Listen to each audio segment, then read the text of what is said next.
30 minutes before we going to have a discussion. I want to do a very short meditation with you. Okay, I hope you all had a wonderful meditation session in the morning, right? And throughout the day so far. But still, let's enjoy our breath. Something that I really enjoy. There are many things that we can enjoy in this world, and something that you have already with you is your breath. Okay?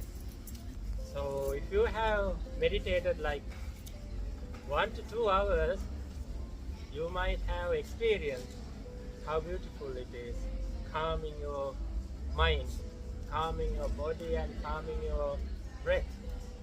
When the breath becomes so subtle and subtle, you may feel it's disappearing from you. That's such a very, because our body wants so much of energy when we do activities. Okay, when you are seated and still, it doesn't want so much of energy. So breath becomes so subtle, and sometimes you may not feel it. But if you cultivate your mind to such moment of stillness, you really feel kind of a bliss in your body and mind both. So it is something so beautiful, someone to experience, that you can, when your mind is so free from so much of disturbances, when your mind becomes so calm and quiet, without any troublesome thoughts in your mind, it's so beautiful, it's so peaceful. That's why we encourage in meditation. Okay? And it gives you so much of insight. We call vipassana. Your breath helps you to see the things as they really are. Right? So breath can lead you to understand life the way it really is. Okay? So let's try for a couple of minutes. Okay? Please be seated comfortably.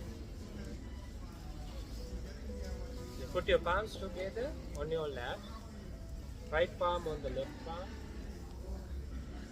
Or you can put your palms on your knees, no problem. Whatever the position that's comfortable for you. And take a long breath in through your nostril and breathe out through your mouth. Let all the bodily tensions, uneasiness go away with your out breath. Calming your mind, calming your body, calming your breath. Just mindfully observe in breath and out breath through your nostril.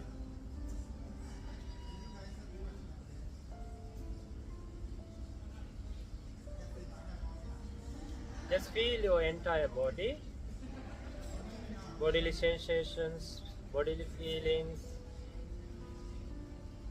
warmth, coldness, pleasant, unpleasant, neutral feelings arising of abdomen and upper chest in breath, falling of abdomen and upper chest out breath, bodily touch. Just be fully aware of your body and bodily sensations. And gradually bring your attention to your nostril.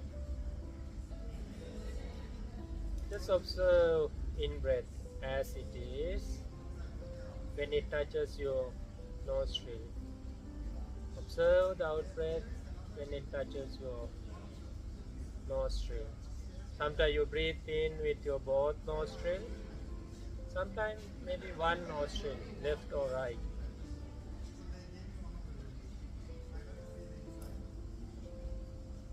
And it can be shifting from left to right.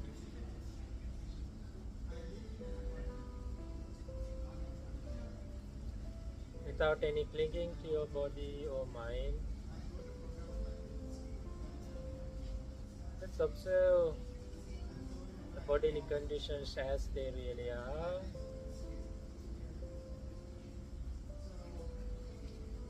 Thoughts are arising in the mind. The function of mind is to think. Therefore, thoughts may be arising. Let them arise and go away without clinging to anything in the mind or body.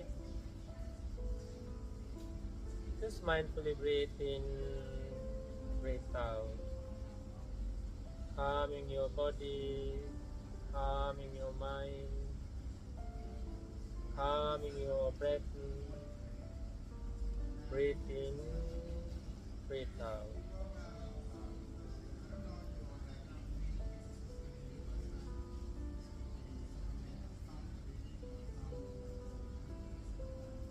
Do not be disturbed by any noises that you are hearing. Just observe in breath and out breath.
When your mind wandering, bring it back to you in breath and out breath.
With a calm and peaceful mind, let's cultivate loving kindness and compassion to yourself, your loved ones, and to the entire world.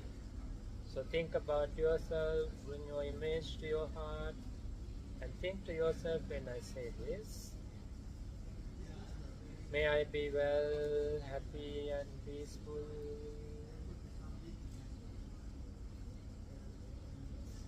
May I be free from harm and danger.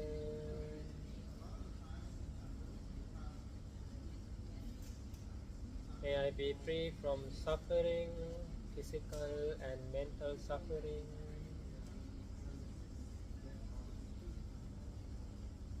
May I be free from defilements, greed, hatred and delusion.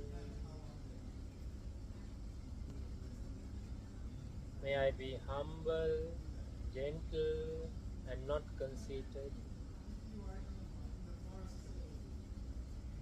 May I always have peaceful mind.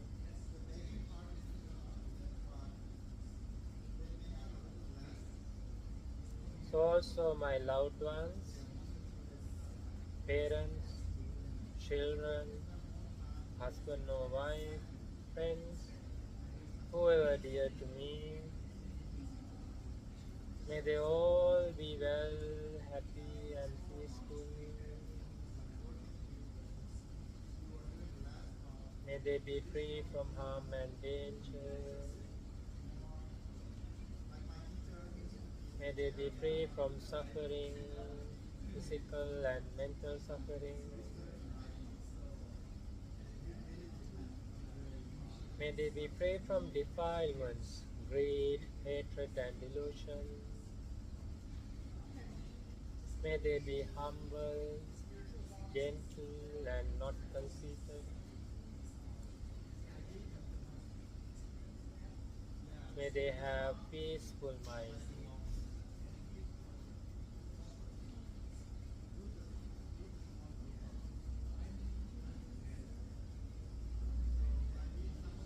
May the people who disturb my mind, people that I don't like, people who don't like me, anybody that have hurt me or that I have hurt, may they all be well, happy and peaceful. May they be free from harm and danger.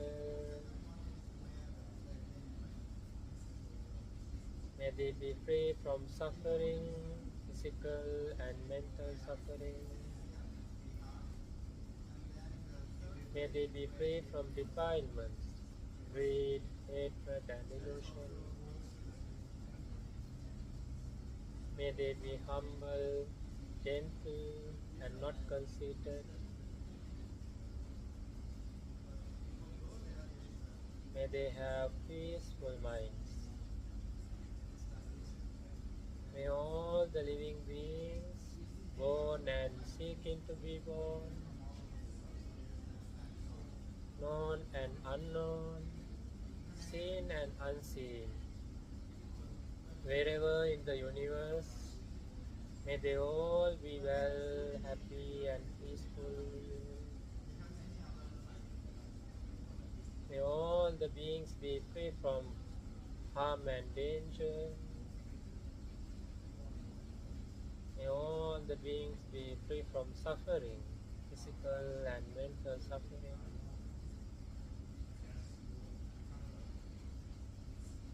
May all the beings be free from defilements, greed, hatred and delusion. May all the beings have peaceful minds. May you all be well, happy and peaceful. May no harm come to you. May no difficulties come to you. May no problems come to you. May you always meet with success.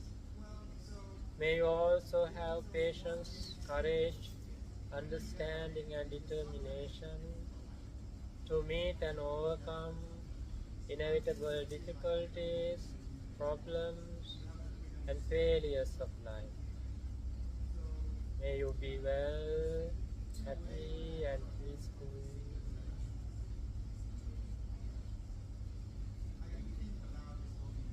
Okay, take a long breath in and breathe out.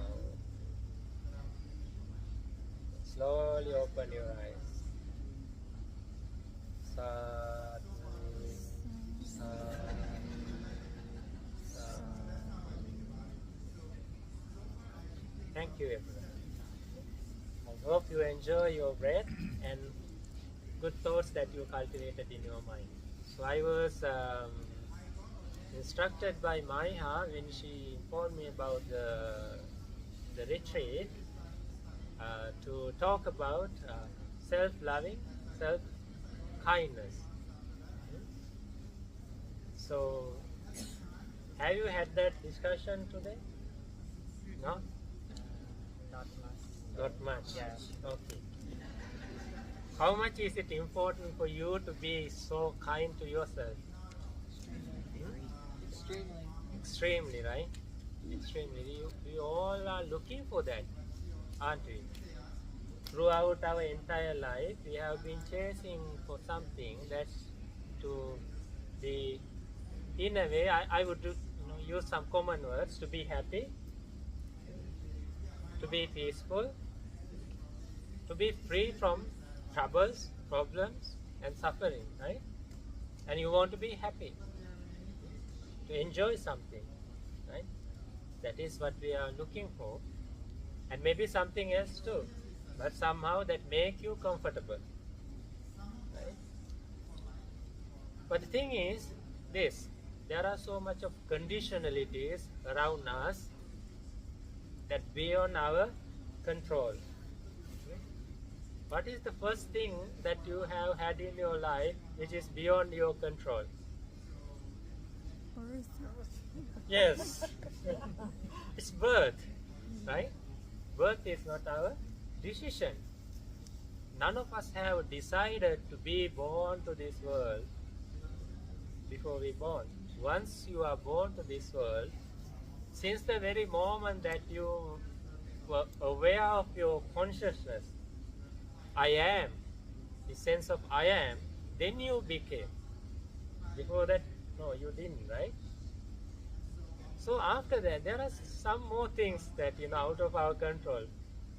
What are they? Okay, death, extremes. I mean, like birth and death, right? In between, aging, sickness, Yeah. decay, right? So you are talking about the drawback of this life, right? Then what else? The positive things that you like to see in the life. There's enjoyment, right? There's enjoyment of being born to this world, isn't it? We all enjoy life, right? We cling to life, attached to life. We are bound to life. Living itself make you happy. That's why sometimes people are so afraid of thinking about death, right? Desiring, craving for living. How about health? We desire to be healthy. Who wants to get ill, sick? Nobody, right? Okay, who wants to be forever young? No? No, young is not about aging. I mean, young is not about 80 years old, 90 years old. Those are numbers, just numbers. Numbers cannot say whether you are young or not. Okay? Young means you are physically able, mentally able to get things what you want to do. That is young mean. That is youth mean. Okay? So 80 years old, 90 years old, a grandma or grandpa may be younger than us in a way, if they are so strong enough to physically and mentally than us. You may have seen 10-year-old boys and girls, 20-year-old boys and girls, their body is so deteriorated. Right? They cannot walk, they cannot think well because of the sickness or illness. So 90 years old or 80 years old grandpa can be younger than them. That's how it is. So birth, old age, decay, and death are part of our life beyond our control. Okay? So also, we are intoxicated. As Buddha teaches, we are intoxicated by three intoxications. First one is intoxication of health. As long as we are healthy, we forget something. We are inherently having the nature of getting sick. When you are healthy, you do so much of things to make you happy, and you don't even think about, we are subject to sickness. Right? So when someone is intoxicated by health, sometimes they discriminate everyone else. They discriminate sickness, they discriminate sometimes, the foolish person. They discriminate the people who already sick. They feel disgusting. They say no. They don't practice kindness and compassion and help and support them to overcome their sickness. Right? But they forget that they have that very nature. When we are getting sick, nobody knows. It can be this moment, it can be next moment. But inherently we have that nature in us. But as long as we are healthy, we sometimes forget that we are subject to sickness. Second one is the youth. When you are so young, again, not the numbers, okay? Physically and mentally, when you are young and able to get things what you want to do with your life, you forget that we are inherently having the nature of old age. So therefore some people, they feel disgusting when they see the old age. I often talk about this, what we are experiencing on the road. Sometimes a grandpa or grandma driving very slowly, right? Maybe a grandpa car, right? Very slow, maybe like 40 miles per hour or maybe 60. You are so strong. You can make prompt decisions. You can overtake. You can speed up your car. But when you get older and older, what happens? Your decision making gets slow. You cannot make quick move. So what happened? You get so angry. I mean, when I say you, not you, okay? You, the people, the young one who intoxicated by youth, they get so frustrated, upset and worried and generate anger in them.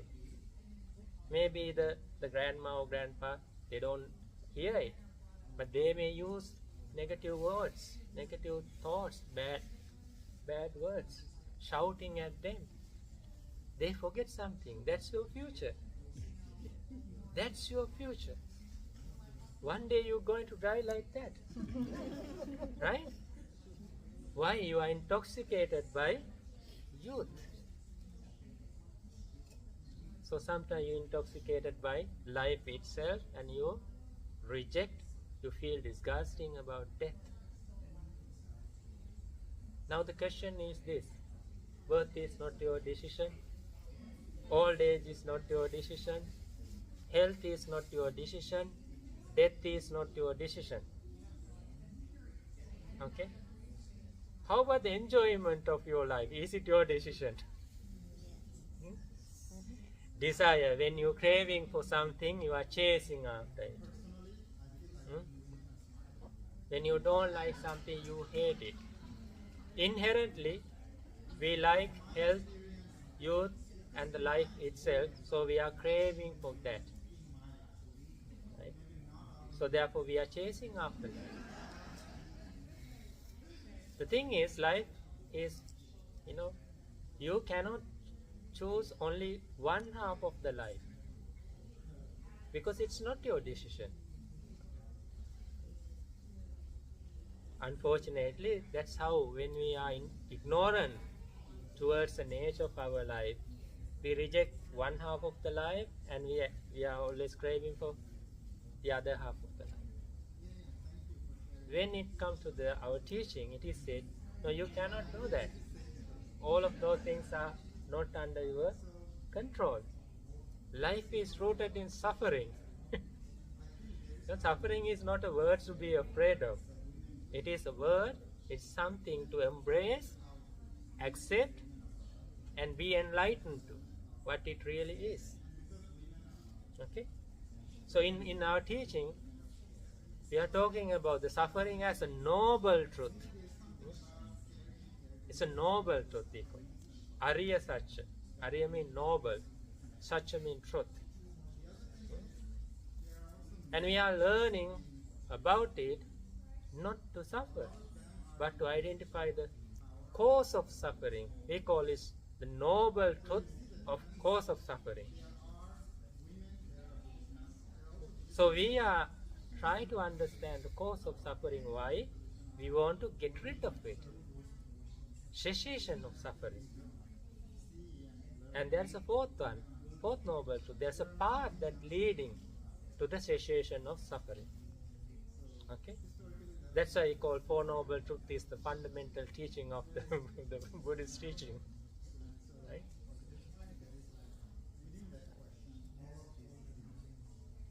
So kindness, compassion is also rooted in suffering, isn't it? When you are expecting kindness and compassion, when you cultivate kindness and compassion, think about it. When you give it, you won't expect it to come back, maybe? Yeah, that's rooted in desire, in a way, but it's good. But it's when you're giving, you are receiving it, right? But there are some sort of things that we all want to receive from others. Love, caring, compassion, all those things we want. Why? We know the vulnerability of this life, drawback of this life, how fragile this life is. We know that. So when you are sad, when you are upset, when you are worried, then you want looking for a word of love, caring and compassion. Right? So therefore, always kindness and compassion also rooted in suffering. When you practice kindness and compassion, you do it because you see someone is not happy, someone is not doing well. You get my point? So it is not without cause. Kindness has a cause. It is rooted in suffering. Suffering is the cause of kindness. If you truly, really practice kindness and compassion, you have to understand what is suffering is. When you know the sickness, when you know that I am also subject to sickness, we all have the very same nature of our life, then you support the other person to overcome that sickness. Right? So therefore, the deeper that you understand the nature of suffering of our life, you become a noble person. Because you deeply practice kindness and compassion. Okay? So therefore, do not worry about anything beyond your control. Accept it as it is. So don't worry about old age. Don't worry about death. There's no point of, it's not reasonable to be like that. Embrace it as it is. Okay? That's one way you can be kindful to yourself. Be mindful of this nature, embrace it as it is, don't fight against it. Yeah, it is important when you are get sick, you have to go to hospital and take the medication. You have to do those things. But deep down you know nature of your life. Embrace it as it is. Don't fight against it. You cannot win it. It's not your decision to be born to this world, getting old or die. It is the way it really is. Okay?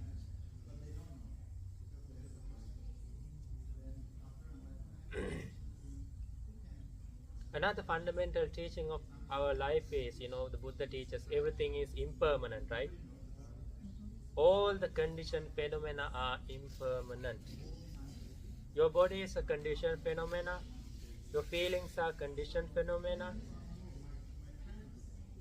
Your thoughts, perceptions, even your consciousness also conditioned phenomena. Not your decisions. What is all these conditioned phenomena are impermanent. Okay, now I have a question. What does impermanent mean? Not lasting. Okay. You like it or not? Huh? It depends. Okay. Yeah, it's a good answer.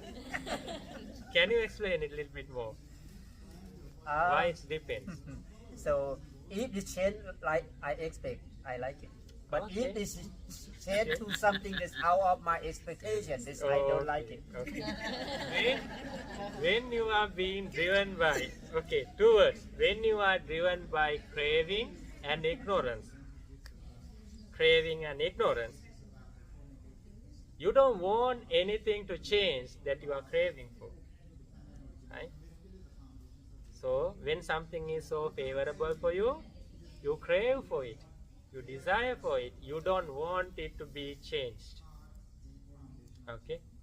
So therefore in our teaching it is called, as long as enjoyment exists, you don't want it to, it is happiness.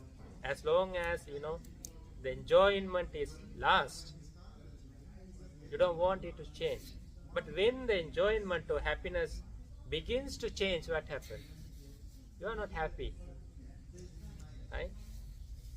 Because you like enjoyment, right? Whatever the enjoyment it is, as long as it's there, you are happy. When the enjoyment, when the happiness change, you don't like it. How about the suffering? As long as it exists, you suffer from it, you hate to it, you reject it. When the suffering changes, what happens? You like it. It's like, as long as you are healthy, you don't want to get sick, right? You are happy with it. When you get sick, you are not happy. As long as sickness exists, you are not happy. You are not happy. But when the sickness change, gradually, going away, then you are happy. Getting better. Yeah, getting better, right? But impermanent is not that. Okay? Change is not the impermanent mean in our teaching. Remember this definition, okay? Remember this definition. This is what impermanent means. When there is conditions, things come to being. Birth. Okay? Whatever come to being, it has a nature to passing away. Death. In between birth and death, you see the change. So impermanent means arising and passing away. Okay? Arising and passing away we call impermanent. Whatever that subject to arise, it's subject to pass. In between there's change, you feel change. Okay? So impermanent means arising and passing away. You can add in between there is change. Okay? You have to understand this all three words: arising, change, passing away. When you take that way, then you have good definition for what is impermanent. If something is permanent, it cannot come to be, it cannot change, it cannot pass away. Okay? Permanent means no birth, no change, no death. Okay? Have you seen something else like that? No birth, no change, no death? Or arising, change, passing away. Everything has this nature. How about your body? Is this the same body that we got from our parents? It's not. Is this the same body that we had 10 years ago? 1 year ago? We had to have some lunch, breakfast today, right? What food means? Food is the cause of maintenance and sustenance of this body. Okay? We enjoy food. We think about what taste that food is. If it is some delicious, you like it, you crave it, you want a little bit more from it. That is how craving deals with the food. But the food means another term for cause. Cause of arising of this body. If you do not eat for a couple of days, what happens? When there is no causes, nothing comes to being, you die.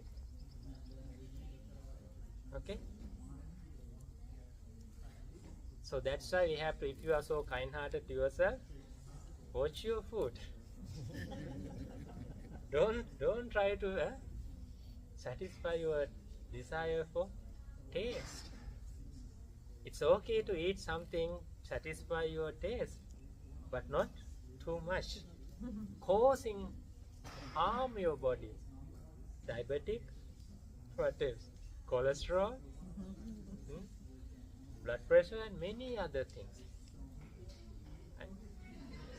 So that's why you have to observe your sensation, your feelings, and everything, because none of these things are under your control.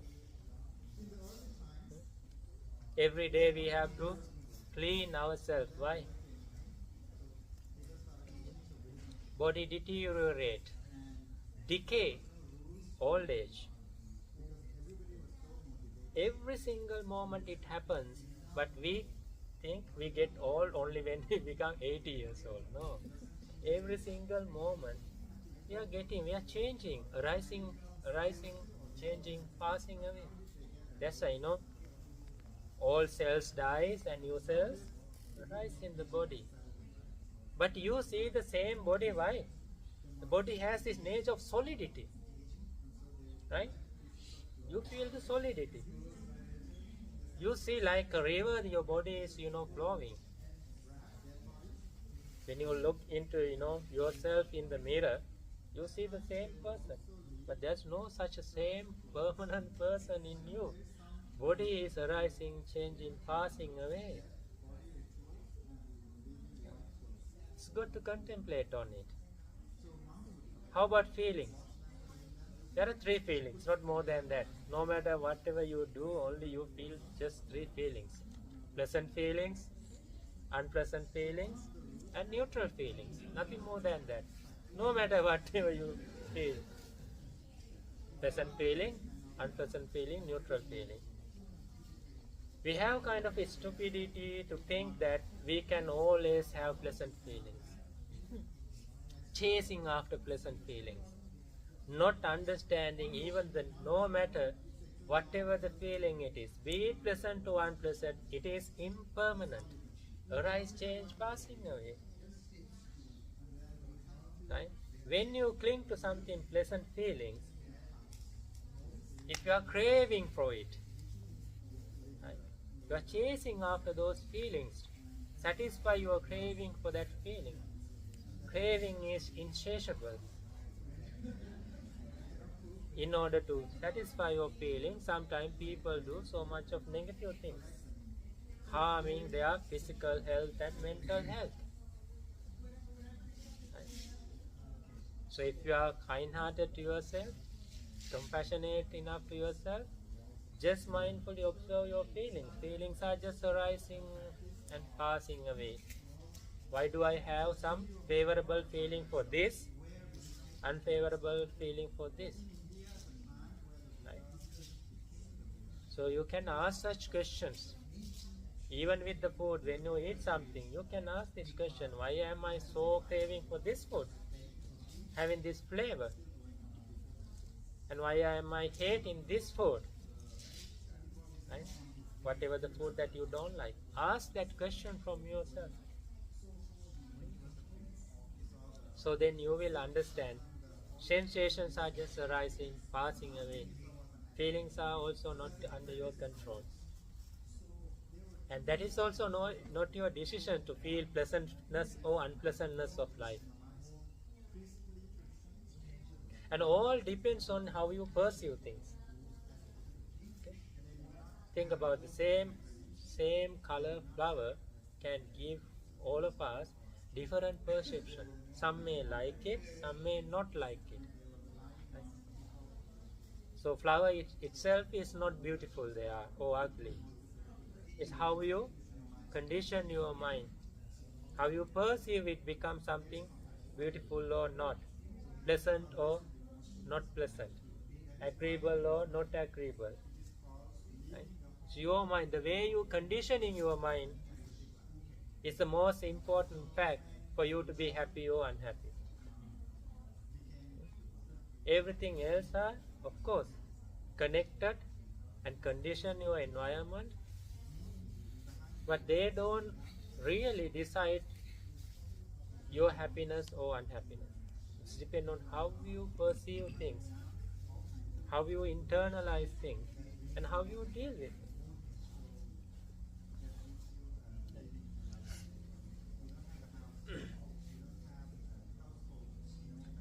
When there is no anything permanent, when everything is impermanent,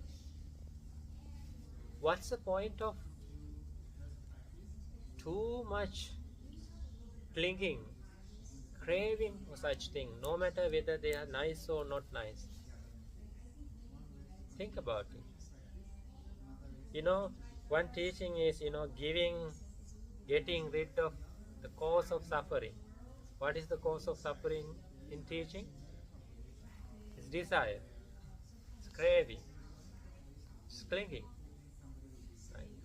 Again, when we clinging to something nice, something make you happy, you don't want it to change. When it change, you suffer from it. What are the things that change that you like? What are the things that impermanent that you like? Yes. What else? Your body, do you like it or not? Like your feelings, your perceptions, your mental formation, your conceptual world, and your consciousness. These are we call 5 aggregates of clinging. I'm just touching the surface of this teaching. It really deep teaching about these 5 aggregates of clinging, which constitute your sense of self. I am. You like your parents, you like your children, you like your loved ones.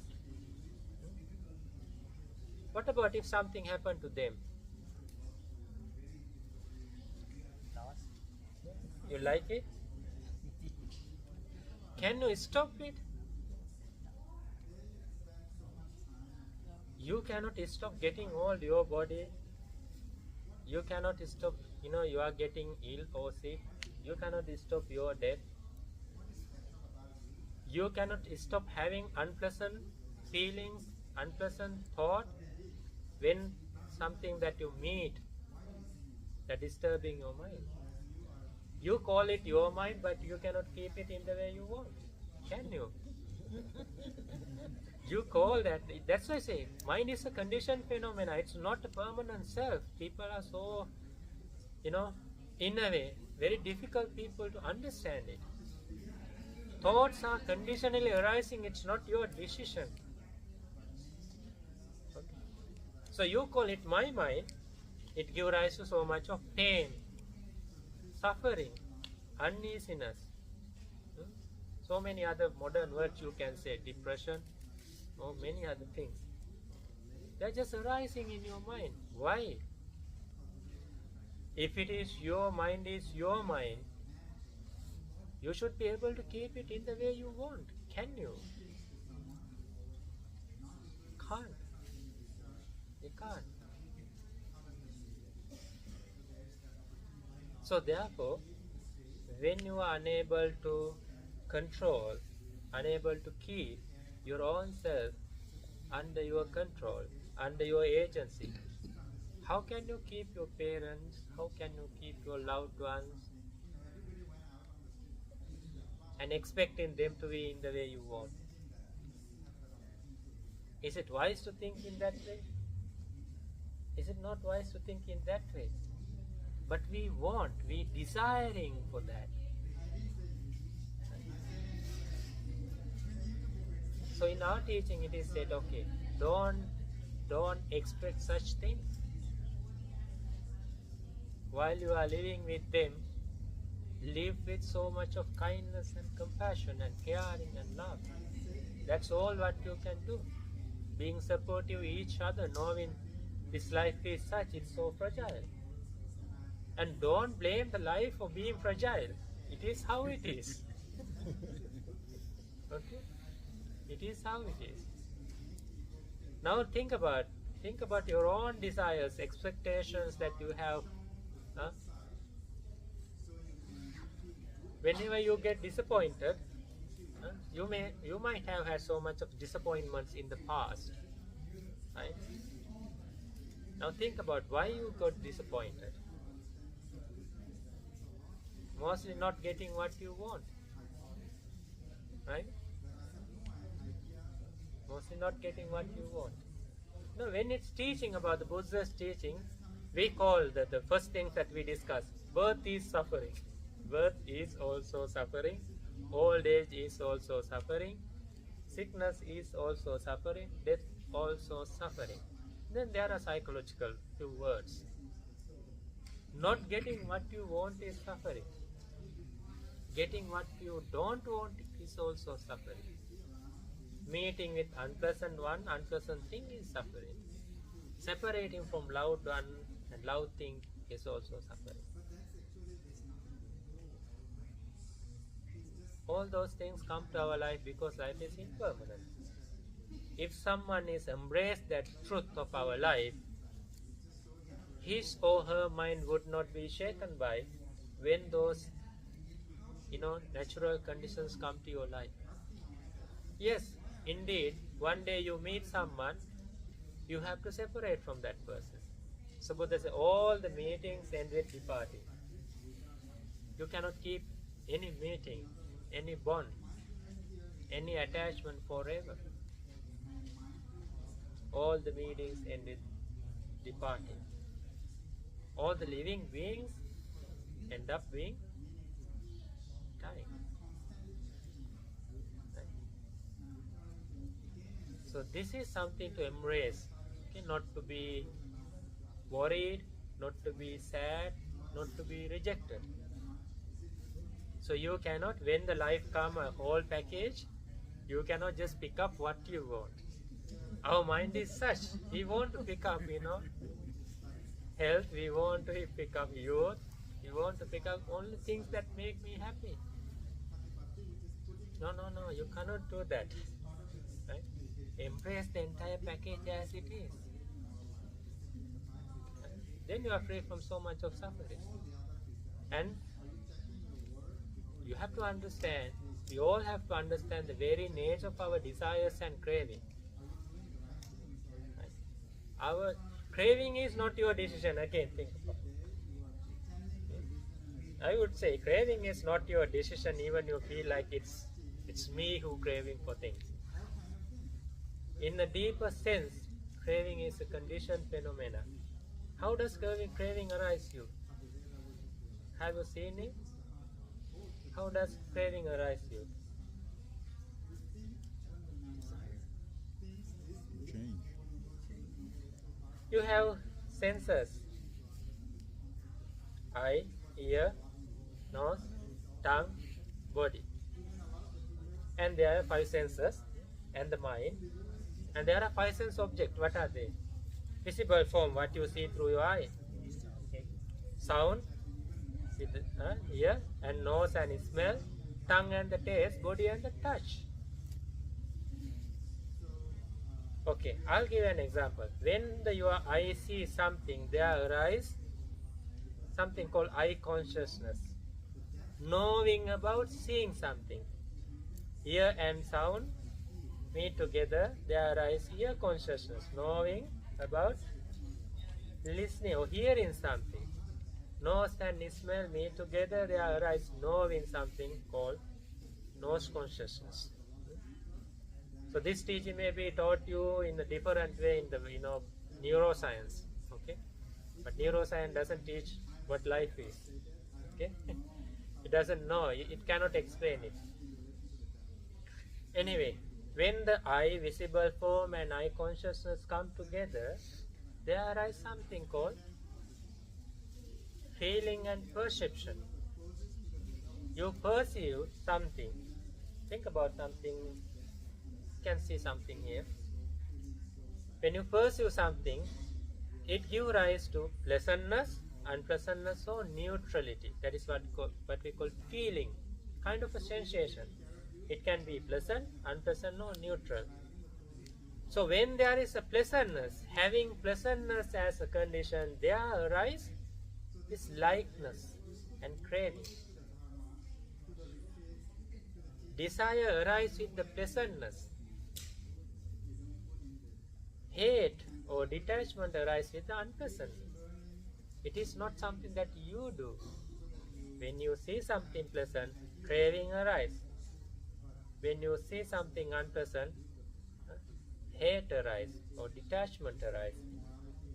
When something is desirable, you cling to it and you want it. When something is unpleasant, you don't want it, you hate it, you reject it. That is how conditionally arising these thoughts in your mind. So that's why in Buddha's teaching we do not talk about permanent self. We do not talk about permanent soul. We talk about conditional arising of all those emotional world in you, mental world in you, conditional arising of consciousness. They are just arise, passing away, arise, passing away, arise, passing away. Such is our life is. But once you deeply understand that, you observe your nature of your mind. So once you understand that, actually you can deal with them. So that's why meditation is very important for you to understand yourself better. Everything is conditioned phenomena. When you put your palms like this, what happens? Now you can put it. Touch like this. You see the warmth?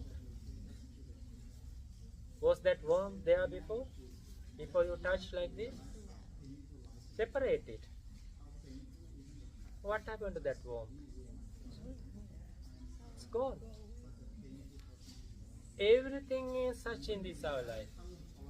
Everything. This simple truth of conditioning your palms together give rise to warmth. So also when you see something pleasant, your mind attached with it, arise craving. When something is unpleasant, okay, you detach it because it's unpleasant. So our entire life is, it's rolling in between desire and hatred. So when the Buddha's teaching come and say, okay, no, you don't have to desire or hate things. See the nature of things. When you are desiring for something impermanent, which is not under your control, what happens?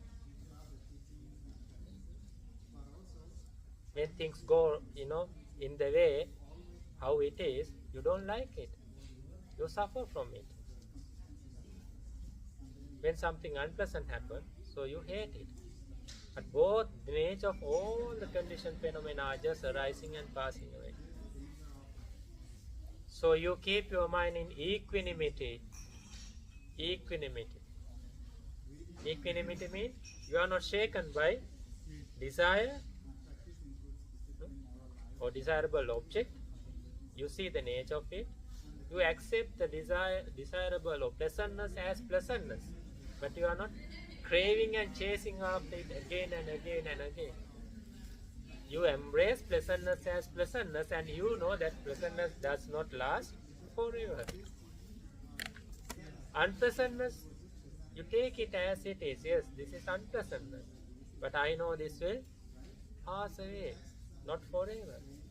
When you think in that way, your mind is not shaken by losing what is pleasant or having what is unpleasant.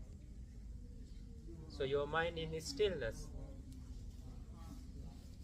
Your mind is not shaken by these two ends of our life. And you find the peace in you. That is one but difficult way to be kind to yourself. When you do that, so much of suffering go away from you. So much of pain, so much of disappointment, upset and worries go away from you. For that this teaching is there. So once you know that, then you have to have ethical life, moral life that we teach. Okay? So knowing that none of us likes suffering, but we want to be happy and peaceful. Buddha said, look into yourself Give others what you want. Don't give others what you don't want from others. So what do I expect? What normally do you expect from others, and what you don't expect from others? These are the very simple things that I teach my Sunday school kids. You are dear to yourself. You don't want anybody to hurt you, beat you, kill you. That's what you don't want others to do to you. Hurt you. You don't want others to hurt you, physically or emotionally, beat you or kill you. So how about the opposite of you want others to take care of you, love you, show kindness to you, right? This is a very simple thing, very simple thing. So then do not do what you don't want others to do to you. Therefore we keep precepts: not killing living beings, not stealing, hardly earn money or any property of other human beings. Why? They also like us. They don't want anybody to hurt them and take their possessions, just like you do. You don't want that. So we expand it to all the living beings, respecting the life of all the living beings, knowing this life is so fragile and subject to suffering. If I do not want suffering, so why would I give it to someone else? Very simple. Very simple. But just you have to reflect your own self, your own nature, your own understanding. Okay? So Buddha said, like you are looking yourself in the mirror, you have to watch your own thoughts, your own speech, your own action. Why? Your thoughts, action and speech are fourfold. Okay? The effect of consequences of your thoughts, speech and action can be divided into four. First one, your action or speech or thought can be good for you, good for others. Nicest one. Your speech, your action or thought can be good for you but bad for others. And your speech, your thought, your action can be good for others but bad for you. Your speech, action, your thought can be bad for you, bad for others. So it is encouraged us to think about which is good for you, good for others. Okay? That is very difficult to do. Why? We have cause of suffering. Do you remember in the meditation I said, may I be free from defilements, greed, hatred and delusions? These are the defilements in our mind and cause of suffering. When we are driven by greed, we don't think about well-being of others. Mostly we think about the well-being of ourselves. So we think in that way, we do in that way, speak in that way. When our thoughts are rooted in greed, rooted in hatred, or rooted in ignorance. That's why it's in our teaching, and normally it's a common human nature in many religions, many philosophy teaches this equally. Get rid of greed, get rid of hatred, get rid of ignorance, causing for your own suffering or suffering of others. So if someone is so kind-hearted to oneself, one thing is to purify their mind from greed, hatred and delusion. And to be humble, gentle and not be conceited. I don't see any reasonable reason to be conceited when life is so fragile. Some people, they are so intoxicated by youth and they think I'm so beautiful and others ugly, right? There are some people, especially the college students, sometimes, they do this. They're bullying others and teasing others, mocking others, right? Everybody. Hmm? But the thing is, you forget what? By nature, I am subject to old age. I am subject to sickness. You're good looking right now. Okay, what about next moment? Who knows? This body is so fragile. Forgetting that someone can be intoxicated by beauty and bullying the other, using so much of bad word and discriminating the other. Okay, it's so bad. That's why no matter whatever you have, don't be conceited. Everything is fragile. Everything is fragile. So when you have that, wisdom in you, there's no any single thing in this world permanent. You become so humble. When you know that your life is fragile, you become so humble. When you know the limitations of your life, you become so humble. So therefore, the Buddha teaches us 5 remembrance or 5 reflections that you have to constantly reflect. The same thing that we discussed. I have the nature of decay. I am not exempted from that. I cannot escape from decay and old age. And I cannot I am not exempted to escape, cannot be escaped from sickness and the We death. have 1 minute left. If you can just finish up your last question, please. And the death. The 4th one is, all my loved ones and loved things are to be separated from me. You cannot stop that. And the 5th one is, I inherit my own karma.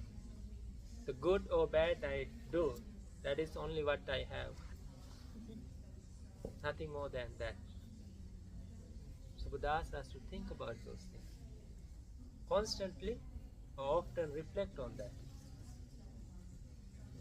And it teaches you, it remembers okay, I am having this nature of my life. There's no point of being other way. Being so conceited. Your ego, your conceit, your self-centerism. No matter whatever it is, in the end we all have the same nature. We all go to the same place. Once you know that, knowing life is such, you are encouraged to cultivate kindness and compassion to yourself. Not having self-harming thought, not having thought of self-cruelty. Why would you do that? And same way, not harming others, not having thoughts of cruelty towards others. When you know this life is full of this very nature of suffering, you are so kind to yourself and the others.